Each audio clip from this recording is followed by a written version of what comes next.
بسم اللہ الرحمن الرحیم۔ السلام علیکم ورحمۃ اللہ وبرکاتہ۔ تین گناہ معاف نہیں ہوں گے۔ حضرت ابن عباس رضی اللہ تعالیٰ عنہ فرماتے ہیں کہ نبی اکرم صلی اللہ علیہ وآلہ وسلم نے ارشاد فرمایا کہ اللہ تعالیٰ بندے کے تین قسم کے گناہ معاف نہیں کرے گا۔ ان گناہوں کے علاوہ جس قدر گناہ ہوں گے ان کو معاف کر دیا جائے گا، لیکن ان تینوں گناہوں کو کبھی معاف نہیں فرمائے گا۔ اللہ تعالیٰ کے ساتھ کسی کو شریک ٹھہرانا، یعنی اللہ کے ساتھ شرک کرنا، جادو کرنا یا کروانا، اپنے مسلمان بھائی کے ساتھ حسد کرنا، یعنی اگر کوئی آدمی ان گناہوں سے توبہ کیے بغیر مر جاتا ہے تو اس کو معاف نہیں کیا جائے گا۔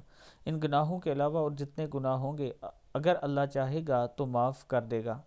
اللہ تعالی ہم سب کو ایسے برے عمل سے دور رکھے۔ شرک اس قدر سنگین جرم ہے کہ شرک کرنے والے آدمی کا کوئی عمل قبول نہیں ہوتا۔ جادو یہ وہ بدترین گناہ ہے جو آدمی کو ایمان سے خارج کر دیتا ہے۔ حسد یہ ایسا زہریلا گناہ ہے جو آدمی کی سالہ سال کی تمام نمازیں، تلاوت، صدقات اور دیگر عبادات ایک لمحے میں برباد کر لیتا ہے۔ لہٰذا ان گناہوں سے بچنے کا اہتمام کیجیے۔